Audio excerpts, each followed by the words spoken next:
if this ain't a tale as old as time and got motive written all over it, I don't know what is. Hey y'all, welcome and/or welcome back to my channel. My name is Janae, if you didn't know, and today's video is another true crime episode. So if you're ready, let's go. All right, y'all. So here go the nails for the time being. The press-ons from BT Art Box in pink. I'm not sure if they focus in. However, nothing super spectacular going on here. I literally threw these bad boys on right before this video, simply because I felt like this look was too cute to not film with nails. That's it. These probably coming off soon as this video is done, because I really had another idea in mind for my nails, but I didn't do them, so here we are. And I really don't got that much time to be trying to chit chat because my kids is gonna be home in about an hour, and sometimes it takes me longer than an hour to film these videos. And so we're gonna go ahead and hop right into today's case. And if you've been here for a little minute now, then you already know that we going from the backs to the cracks of America in alphabetical order. And today we are in Pennsylvania, Denver and Reynolds to be exact. And Denver and Reynolds are back-to-back cities about 7 minutes apart, located in Lancaster County. They kind of give me Milwaukee-Glendale vibes or Milwaukee-Wauwatosa vibes, depending on which way you're going. You blink and you're in the next city, basically. And it is in Reynolds where the Roseboro family resides. So there's Michael and Jan Roseboro and they 4 kids, Samuel, Rachel, Noah, and Stella. And Michael and Jan met in 1988, and they dated for about a year before the two of them married in 1989. Now, Michael's family was a very well-known family in the area, and that's because of the business that his family had owned for well over 100 years. And that was a funeral home located in Denver called Roseboro Funeral Home. And so for many years, Michael's dad was the funeral director. And like I said, this business had been in the family for well over 100 years. So it was his dad and his dad before that and his dad before that and probably his dad before that. And so when it was Michael's turn, he gladly took over the family business and became a funeral director at Roseboro Funeral Home. And it was said that Michael was just as caring and compassionate to the families as his predecessors before him, which thankfully he was, because being in the business that his family was in, you had to be some type of caring and compassionate. And there are so many times when we see these family businesses that's passed down generation to generation, and then you get that one. Then you get that entitled one who ain't known nothing but money their whole life, and they just mean and nasty, and they just tear down the whole family business. Well, yeah, nah, that wasn't Michael. Michael kept it going, and he was amazing. Everybody loved Michael. And because of the type of person that Michael was and the business that his family was in, it seemed like he couldn't have picked a better partner than Jan, because just like everybody loved Michael, everybody loved Jan as well. And as they grew as a couple and had kids, everybody said that they was damn near perfect. Not quite perfect, because everybody got their trials and tribulations, right? But they was right there on the cusp of perfect and imperfect, okay? Jan was super loving, super caring, very devoted to her kids and her husband. And Michael was the same, very caring, very loving, very devoted to his wife and his kids. And from all of the information that I was able to gather, there were never any reports or signs of abuse from either party, to or from either party. The kids was good, they was happy, and they were an all-around good-looking family. However, because I'm sitting here talking to y'all, I know that y'all know that something about to happen. And that something happened on July 22nd, 2008. So it's roughly 11 p.m. when 911 gets a call to his dispatch center.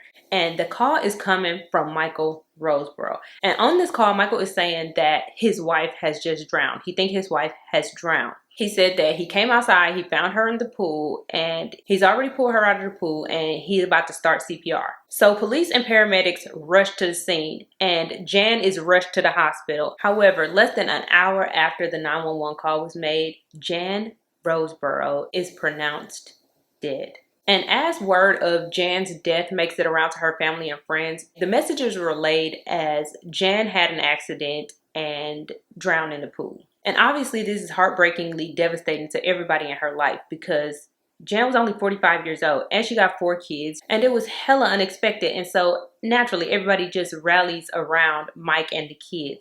But while this is going on, while everybody's rallying, collecting the information, police still got a job to do. They have to investigate this death to confirm that it was an accident. And Michael is very cooperative with the police. He allows them to search his home, and he readily goes to the police station to give his formal statement. And he basically tells them that on the night that Jan died, he and Jan was out at the pool chilling, minding their merry little business while the kids was in the house asleep.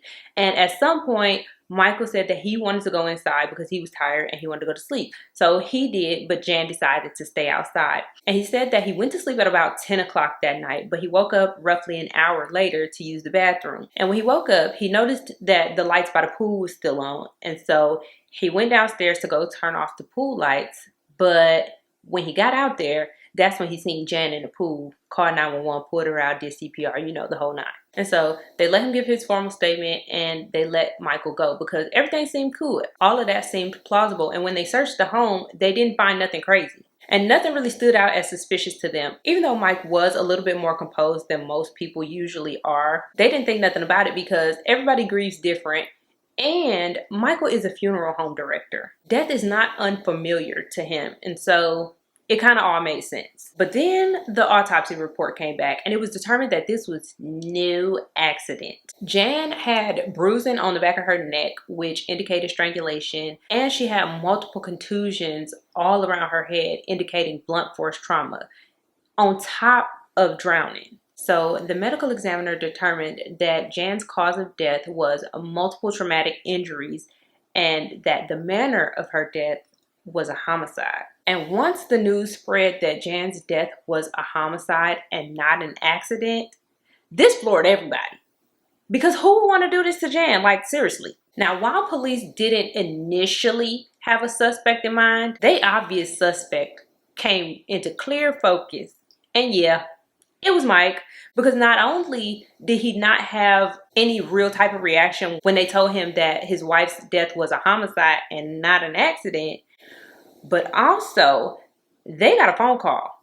They got a phone call the day after the autopsy was performed. And the person on this phone call said that Mike was having an affair with a woman named Angela Funk. And if this ain't a tale as old as time and got motive written all over it, I don't know what is. And so naturally, they want to go talk to Miss Mistress. And like I said already, this is 38-year-old Angela Funk. And what they find out is that Angela Funk lives damn near right across the street from the funeral home. And she don't live by herself. She actually lives in this home with her husband, Randy Funk, and they 2 kids. She said that she and Michael met in passing. They would see each other here and there because he worked at the funeral home. She lived right across the street, blah, blah, blah, blah. They would see each other in passing. And one day, Michael asked her, did she want to meet him for lunch one day? And she said, yeah. And initially things started out with them as talking, calling, and emailing. But then the next thing you know, they was booty naked together, doing the things that married people should not be doing to other married people that ain't their spouse, you know? And as of May 29, 2008, they was in full-blown affair status. And this wasn't no 1-2 hump me, hump you type of affair. This affair had feelings attached, and the feelings came quick because just 1 week after they started their affair officially, Michael was emailing Angela talking about how much he loved her. And of course, Angela reciprocated those feelings because would it really be an affair if she didn't? It would, but still. And over the course of the next 7 weeks of this affair, there will be thousands of calls and emails that detectives was able to get their hands on. And so now with all of this information from Angela, they want to go see what Michael has to say about the affair. But they can't because Michael done got a lawyer, and that is his right, being as how he is their #1 suspect. I mean, even if you innocent as the day is long, you should get an attorney. And so now that Michael has lawyered up, they're like, damn, we can't talk to Michael. So they go talk to the friends and family of Michael and Jan. And they find out that in their immediate friend group, nobody really knew about any affair that Michael was having.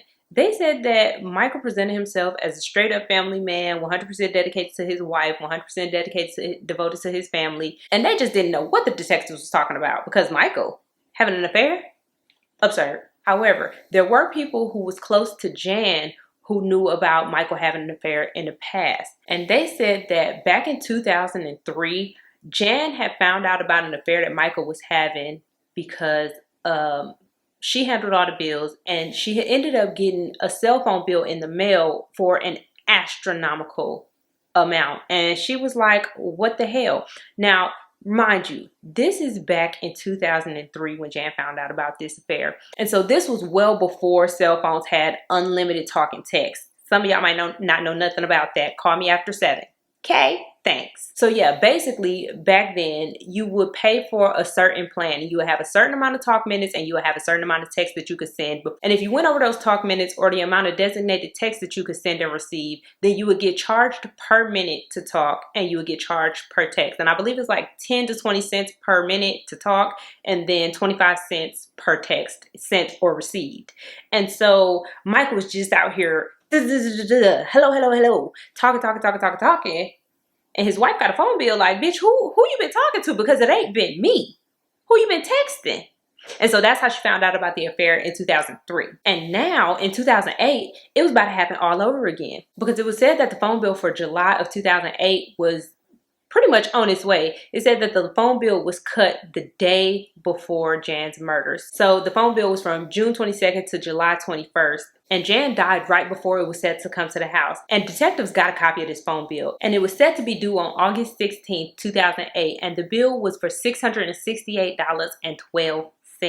And he knew that that bill was about to be on some outrageous shit because he'd been talking and calling and emailing Angie without a care in the world. And so the investigators felt like he knew that this bill was coming. And instead of facing his wife and getting confronted with another affair, he killed her instead. And me personally, I really don't even think he cared about getting caught in another affair, seeing as how he was raw dogging Angela here, there, and in the director hall of the funeral home.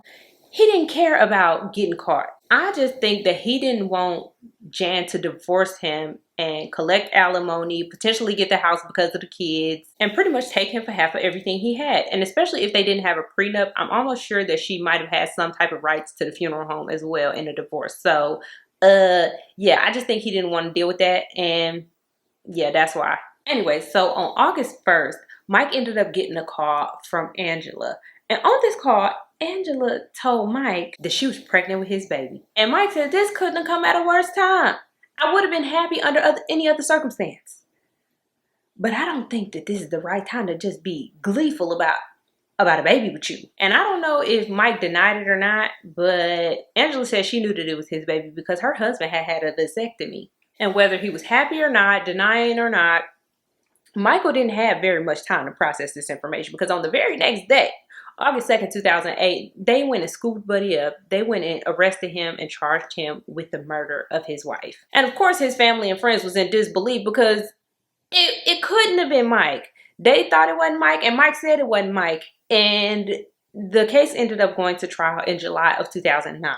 Now, the prosecution's argument is pretty much everything that I just told y'all up until this point about the affair, and pretty much that he killed Jan to be with Angela. They presented the call logs between Michael and Angela and showed how much they talked to each other. And then they also presented the emails between he and Angela. And in those emails, Michael and Angela talked a lot about how they couldn't wait for Angela to be his wife. Now, there was nothing directly stating getting rid of Jan or killing her outright, but the implication was that Angela was going to be Michael's wife soon. They also presented evidence that Michael's DNA was found underneath Jan's fingernails, and this directly aligned with the fact that during Michael's first talk with the police, they noticed that he had little scratches on his face, and they did take pictures of this, so the court was able to see that as well. However, there was no blood outside, there was no murder weapon found, and there was also no blood at the crime scene. And the prosecuting attorneys said that there would be no blood found because early that morning, well, early the next morning rather, on the 23rd of July, 2008, it had rained really hard. And so being that the crime scene was potentially outside, that's why they didn't find blood. But they said that all evidence pretty much led them to Michael. And even though it was circumstantial, it was great circumstantial evidence and it couldn't have been nobody else. And the defense was like, well, yeah, sure, he had an affair with Angela. But not in none of them emails you're going to see them talking about getting rid of Jan. You're not going to see them talking about murdering Jan. This was simply a robbery gone wrong. And they came to this conclusion because during the investigation, it was noted that Jan's ring and her watch was gone. It was missing. And the defense said that clearly somebody made their way into the Roseboro backyard while Jan was out there minding her damn business. They robbed her. They beat her, strangled her, and then drowned her, and then left the premises. They didn't leave no DNA.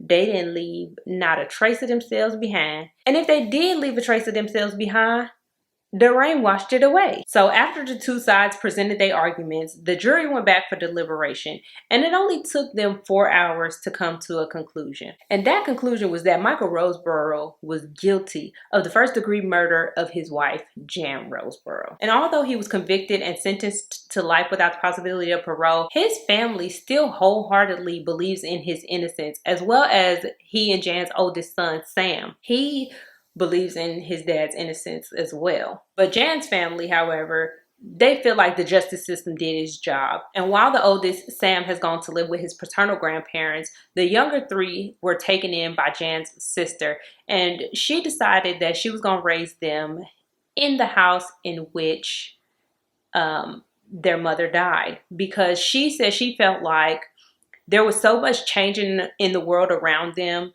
that she wanted to keep that one piece of like, this ain't gonna change for y'all. And I watched a news interview with Jan's sister and her kids, and it was so sad to hear her kids talk about, because the younger two don't really remember her. At the time of their mom's murder, Stella, who was the youngest, she was 6 years old, and she barely remembers her mom, but she do say that she wished her mom was there every day. And she also said that she wished she could love her dad more than she do, but she can't because of what he did to her mom. But she do still love him. And so I really think that she was kind of conflicted on how could she still love this person even after he did such a bad thing to somebody that she also loved. And while Jan's sister did put the kids in therapy, I really just feel like Michael fucked them up. He caused so much emotional damage to these kids that no amount of therapy can repair.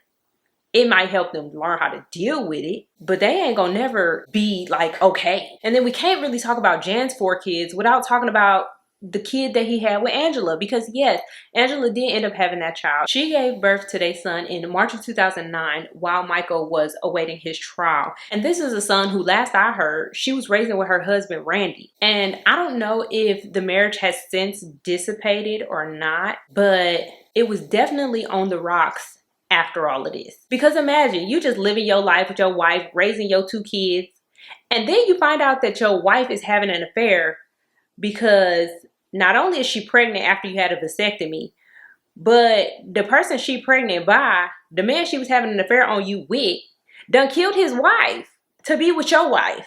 And now you raising his son. Crazy. And then for the son, just imagine this baby growing up, believing that Randy is his dad for however many years, and then he finally finds out that Randy not his real daddy, but his real daddy is a murderer who killed his wife to be with your mama. Now he locked up, and you looking at Randy sideways because he whooped you when he didn't whoop your siblings. Like, did you treat me different because you knew I wasn't your kid or what? And then on the flip side, if he grew up knowing that Randy wasn't his daddy, he probably looking at his siblings like, why your daddy still in the house, my daddy not? Why can y'all see y'all daddy every day and I got to go to a jailhouse to see my daddy? That's crazy. Michael really just traumatized all of his kids. Any way you look at it, it's really just messed up. And I didn't say this before because I really didn't know where in the video to put it, but during Angela's interrogation with the police, well, during her questioning with the police, they told her that she wasn't the only person that Michael was having an affair with, that he was talking to this other lady named Kathy. And right there in the interrogation room, she called Mike like,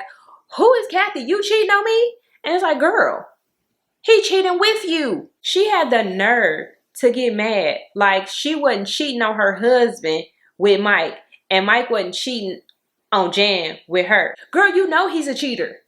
What did you expect? Anyways, y'all, that is all I have for today's case. Let me know what you thought about it down in the comments below. Don't forget to like, comment, and subscribe, and I will see you all in the next one. Y'all wasn't fucking with Oregon, was you? But it's okay though, because we're gonna keep rocking and we're gonna keep rolling, baby. Oh, girl, you trying to serve face? This is a fucking murder case. And Denver and Reynolds are back-to-back little cities. And Denver and Reynolds are back-to-back little cities about 7 minutes apart And Denver and Reynolds are back-to-back little cities located roughly 7 miles apart. Not miles, oh my God, minutes. He looked outside and noticed, well, no. And once the information got out that Jan's death was a homicide and not an accident, what? Somebody made their way into the